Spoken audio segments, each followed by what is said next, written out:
Bienvenidas, bienvenidos a otro programa de Conversando con Correa. Nuevamente, un invitado muy especial, parte de la historia de Colombia, parte de la historia latinoamericana, parte de la historia de la integración de América Latina. Me refiero al presidente Ernesto Samper, presidente de Colombia en el periodo 1994-1998, pero con una larga trayectoria política, senador, concejal, embajador, ministro y durante 2 años y medio secretario de la Unión de Naciones del Sur, UNASUR, ese sueño integracionista de la América del Sur. Bienvenido, Ernesto, muchas gracias por aceptar nuestra invitación. Muchas gracias, Rafael, muy contento de estar en esta nueva actividad.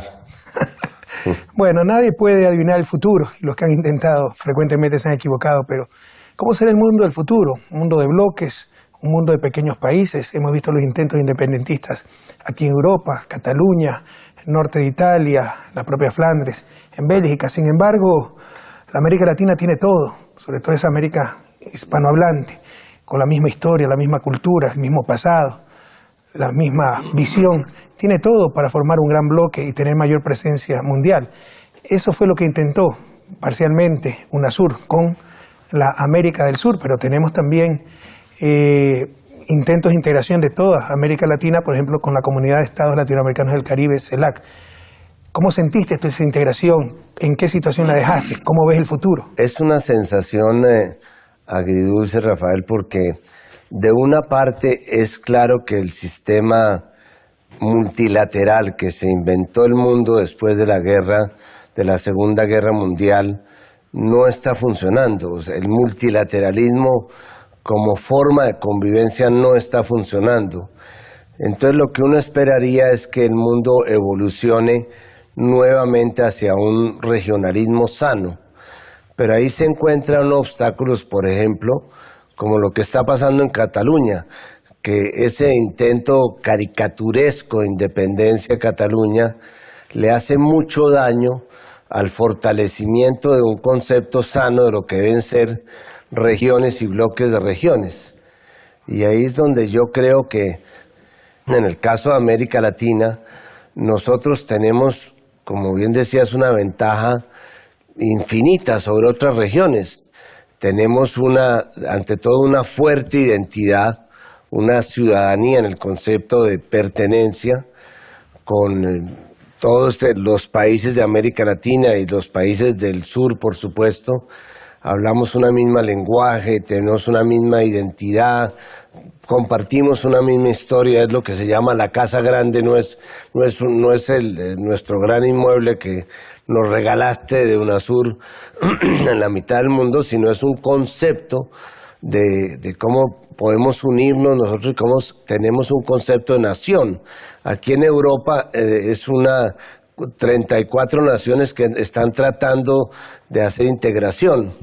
Nosotros somos una sola nación, por eso es un poco agridulce que no hayamos sido capaces en estos momentos, que es cuando más se requeriría una voz que hable a nombre de la región, que plantee temas frente a lo que le está pasando, digamos, en los Estados Unidos, con una agenda absolutamente agresiva contra América Latina, que nosotros tengamos prácticamente inmovilizados los escenarios regionales de integración. Y fraccionado, ¿no?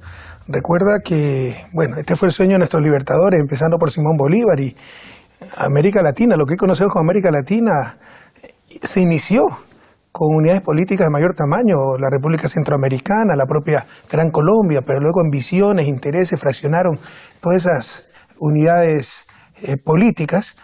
Hoy tenemos una América Latina bastante fraccionada y ahí debemos aprender mucho del mundo, ¿no? Europa, el ejemplo de integración, pese a las tensiones que hoy sufre, que hoy enfrenta, el ejemplo de integración que nos da diferentes culturas, diferentes religiones, diferentes sistemas políticos.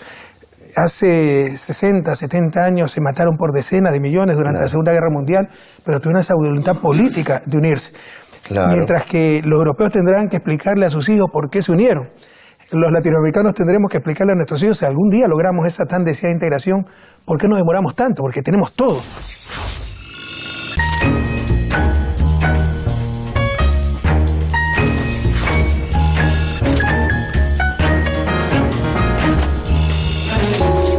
que América Latina es una zona de paz en el mundo, es un oasis de paz. Y a pesar de eso, nos falta la vocación de unión. Y yo no creo, si vamos a llegar allá, que esto sea un problema de diferencias ideológicas.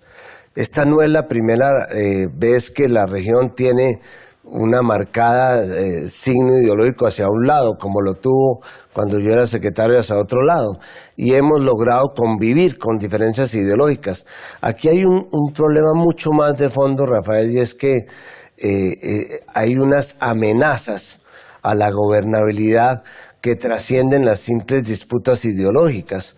Yo creo que aquí hay unos poderes fácticos que, en ausencia de unos partidos que realmente representen alternativas dentro de nuestros países, están dando golpes de Estado que no son golpes de Estado militares, son desestabilizaciones de los gobiernos o de los proyectos políticos por cuenta de unos actores políticos que no representan, no ejercen con responsabilidad política acciones que de suyo son políticas. Pero es claro que esos actores adscriben a ideologías de cierto signo.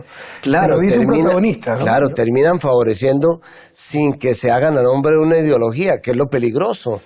Mira, yo fui parte de la fundación de UNASUR, formé parte de la fundación de CELAC, y te puedo decir que independientemente de la ideología había consenso en ciertos aspectos mínimos comunes, por ejemplo, respeto a la democracia, respeto a esa integración. Hoy ya no existen esos límites. Realmente, para tratar de impedir un cambio en nuestra América, pues no se respeta la misma democracia, y no solo que no se respeta la integración, sino que hay un deliberado intento de destruir esa integración como UNASUR, que le llamamos la integración integral, ¿no? Un poco redundante, pero para entender que se trataba no solamente de hacer un mercado, sino de políticas comunes, política de defensa, política de seguridad social, política tributaria, etcétera. Hay claros intentos, no solo de tener aquello, sino de destruirlo.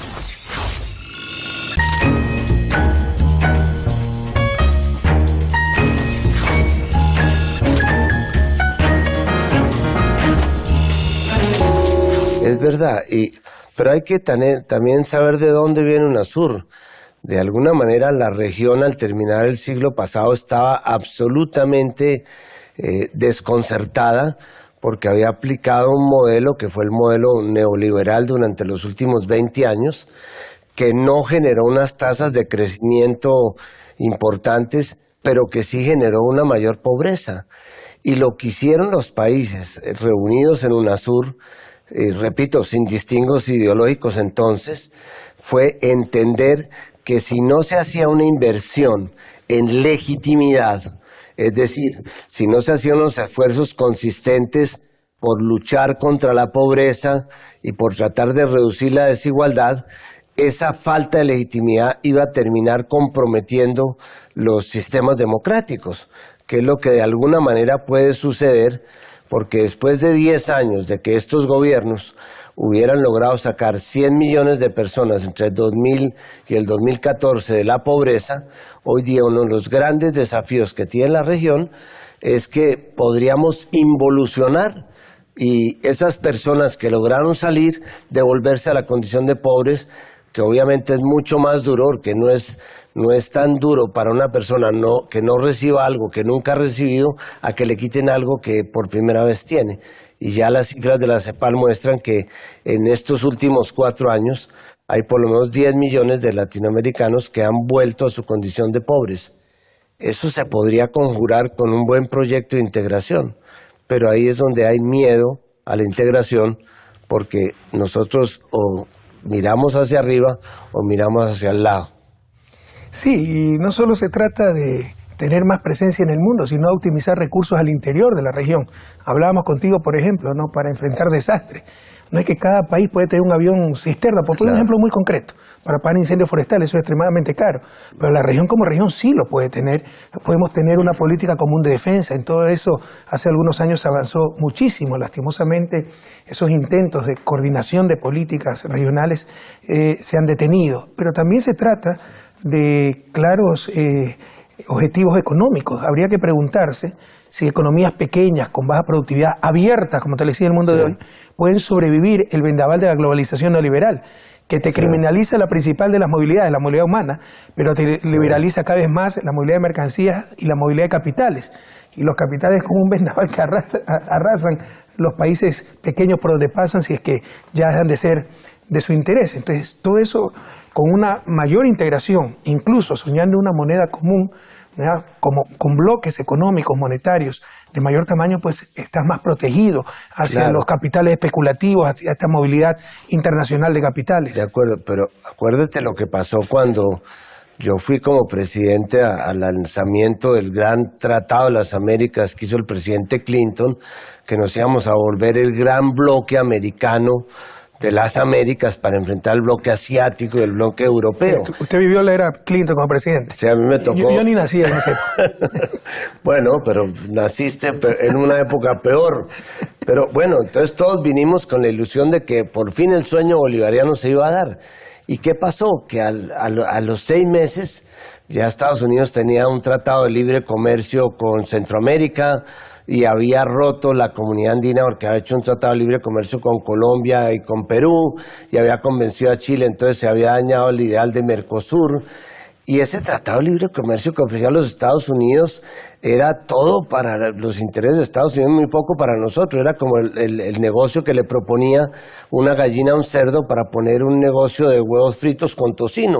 Obviamente el cerdo no aceptó. Nosotros éramos los cerdos de ese negocio porque era deme las patentes, deme garantías de inversión, rebaje los aranceles, pero nada sobre inmigrantes. Nada sobre biodiversidad, nada sobre reducir asimetrías. Entonces, en este momento la región, cuando tiene una crisis tan profunda como la que tiene, en lugar de pensar a ver si van a aparecer otra vez los chinos, o si le vendemos a Estados Unidos, o si la Unión Europea se recupera, las posibilidades de desarrollo de la región están dentro de la región. Nosotros lo que necesitamos es agregarle valor a lo que tenemos, porque seguimos con un modelo extractivista de desarrollo y ese no nos lleva a ninguna parte. Precisamente por lo que tú dices, Ernesto, ¿no? La sociedad de la gallina con el cerdo, la gallina pone los huevos, el cerdo, el tocino, es decir, desaparece el cerdo. América Latina no ha negociado con América del Norte, ha recibido imposiciones, pero para poder negociar debemos estar unidos. Esa es otra razón más para la urgencia, no solo la necesidad, la urgencia de la integración.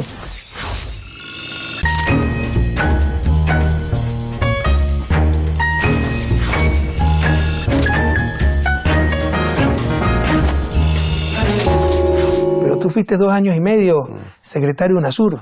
¿Cómo avanzamos en esa integración, al menos en América del Sur? Los aciertos de UNASUR, los desafíos, las falencias, los errores.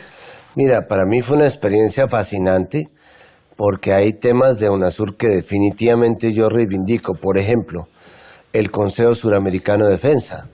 Gracias a ese Consejo Suramericano de Defensa, hoy día no están nuestros altos mandos en Estados Unidos recibiendo órdenes y trabajando sobre las hipótesis de conflicto que les vendían, y era qué pasaría si hubiera una guerra entre Ecuador y Perú, qué pasaría si se enfrentan Colombia y Venezuela. Todas esas hipótesis nos involucraban unos contra otros. Hoy día el Consejo Suramericano de Defensa trabaja con hipótesis de confianza, cómo sumarnos para defender patologías globales como el narcotráfico o el terrorismo. O sea, hay cosas de UNASUR que yo reivindico. Es un poco lamentable que lo que permitió que naciera UNASUR, que fue lamentablemente aceptar que el veto fuera el sistema, o que más que el veto, que el consenso fuera el sistema de votación, es lo que en este momento está impidiendo que UNASUR siga adelante.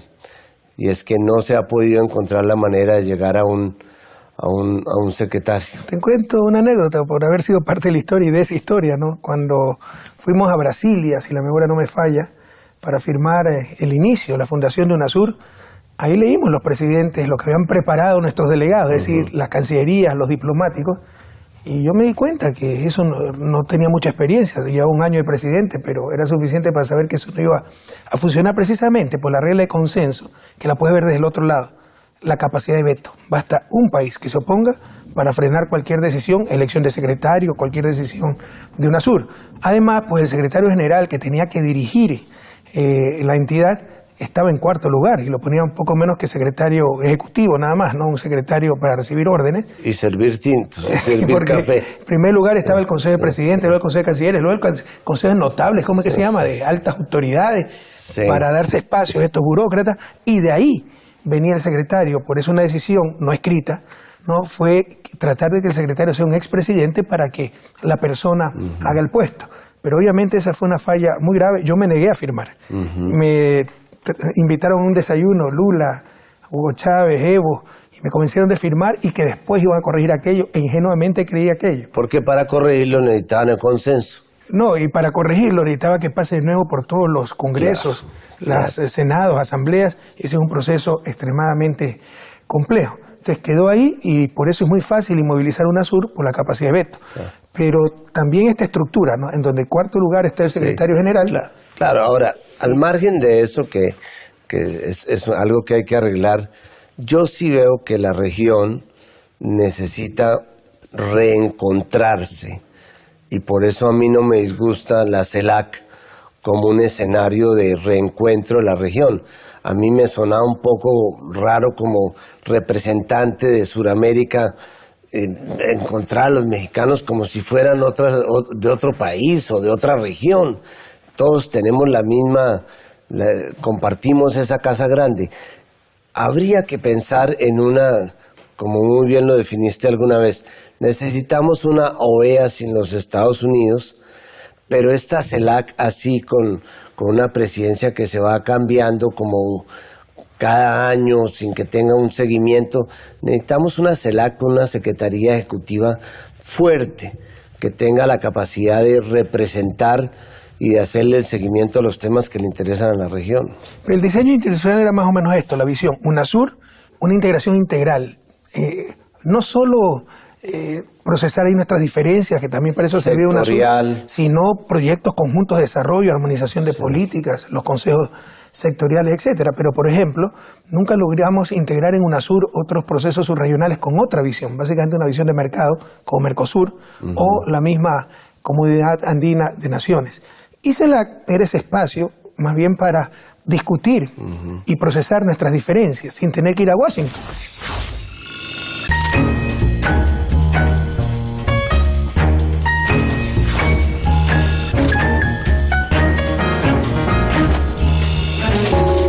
CELAC nace del Grupo de Río, cuando nos reunimos en Santo Domingo, fue un grave conflicto con Colombia, aquel 1 de marzo del 2008, cuando nos bombardeó Colombia.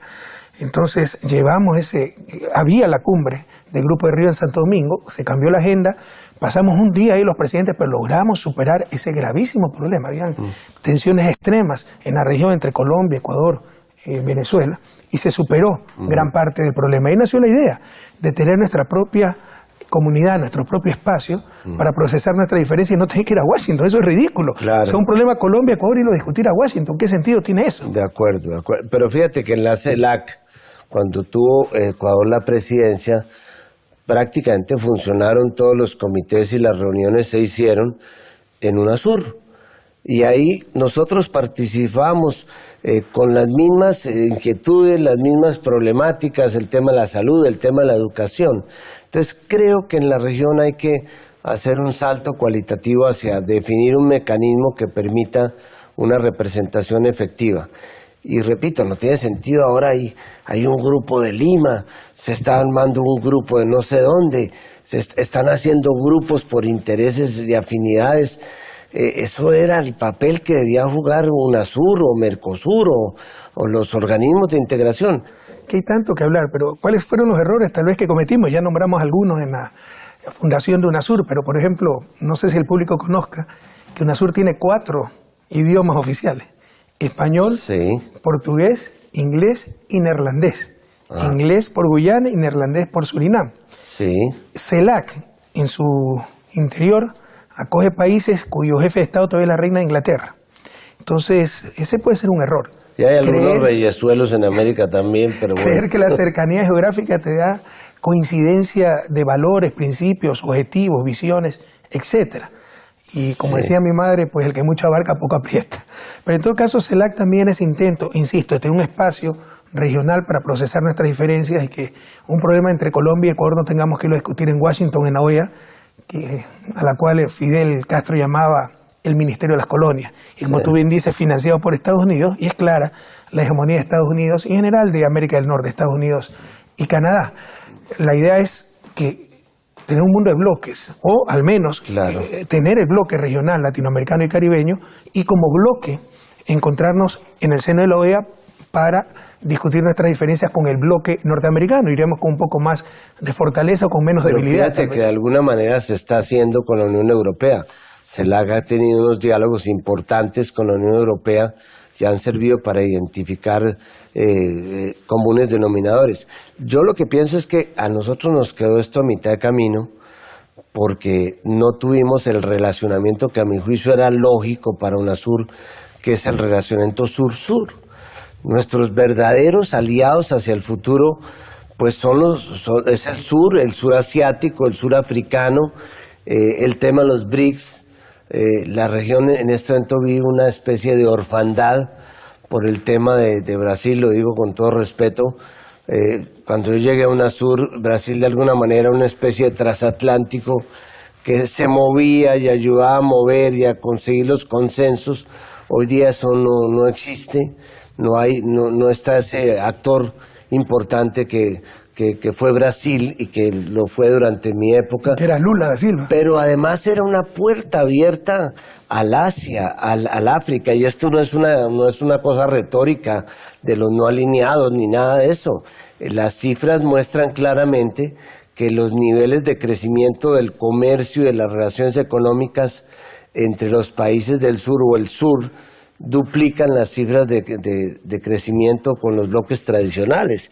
Entonces nosotros ahí tenemos una puerta que tenemos que cruzar y en la cual efectivamente Lula da Silva con mucha visión abrió las puertas para que UNASUR de alguna manera entrara al sur. Era una relación sur-sur. Teníamos cumbres con África, cumbres con el Medio Oriente, cumbres con China. Ahora se está criticando tanto la influencia, entre comillas, China en la región, cuando es el principal financista del mundo y financia al propio Estados Unidos.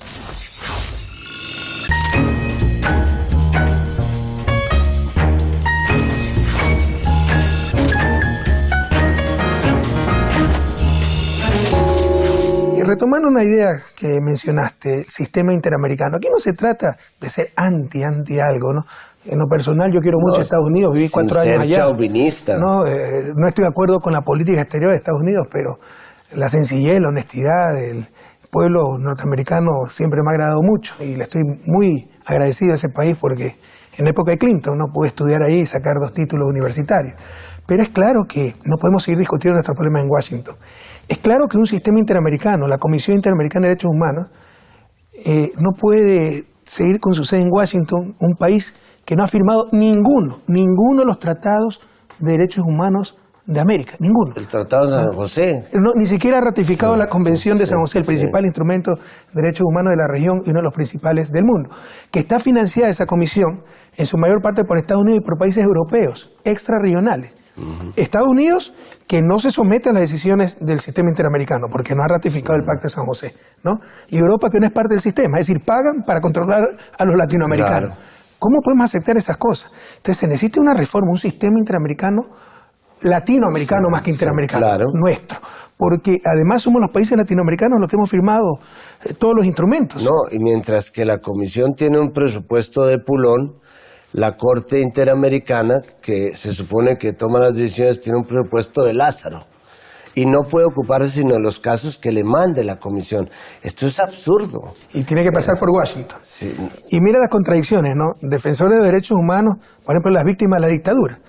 Pero las dictaduras de los 70 evidentemente fueron apoyadas, impuestas por Estados Unidos, donde tiene la sede de la Comisión. Entonces son contradicciones impresentables. El sistema interamericano europeo, de derechos humanos europeo, solo tiene corte, que realiza las funciones de la Comisión, que es básicamente difundir los valores de los derechos humanos, etcétera, y obviamente de juzgado, de la Corte, la propia Corte, ¿no? Solo tiene una institución, Corte Europea de Derechos Humanos. En América tenemos 2, y como tú dices, la puerta de entrada al sistema es es la comisión que se encuentra en Washington. Claro. Y muchas veces las decisiones son extremadamente políticas, no en función realmente de defensa de esos derechos. Ahora, este es un reclamo, sin ser chauvinista, general. Los Estados Unidos, hay 22 tratados que se podrían considerar como el referente ético, digamos, de la globalización.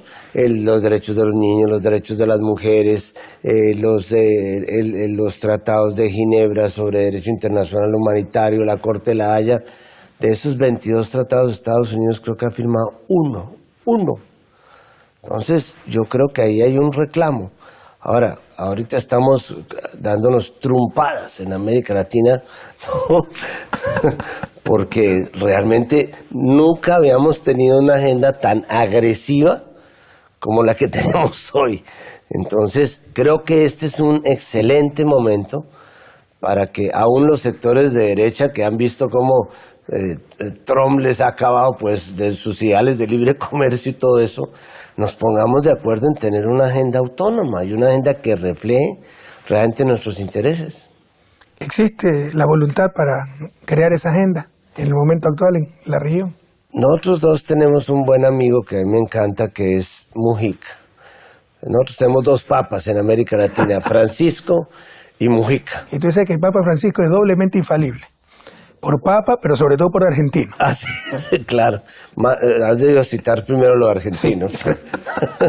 Pero Mujica dice algo que es muy cierto. Dice, a la primera crisis que tengan estos nuevos gobiernos, van a sacar nuestros programas y ahí volvemos nosotros. Bueno, Pepe todavía tiene ganas de volver. Otros no tenemos tantas ganas. Sí queremos que nuestra región siga prosperando y vemos que en muchas cosas no se está avanzando en el camino correcto. Por ejemplo, en la integración. Pero sí, para tener prosperidad, para tener menos inequidad, para tener más presencia en el mundo, requerimos una mayor integración. Países pequeños como Ecuador, como Bolivia, Haití, no tendrán voz en el mundo. No tendremos oportunidad de hacer respetar nuestros derechos si seguimos discutiendo nuestros problemas en Washington. Entonces necesitamos conformar esa integración regional y esos organismos eficientes como UNASUR, como CELAC, para proyectos conjuntos de desarrollo, armonización de políticas y procesar, por ejemplo, un espacio como CELAC, nuestras diferencias. ¿Quién mejor que tú para conocer lo que fuiste protagonista en la integración? Muchas gracias, Ernesto, por haber aceptado esta invitación. Mucha suerte y esperamos verte pronto y verlos a todos ustedes también muy pronto, queridos amigos. Gracias.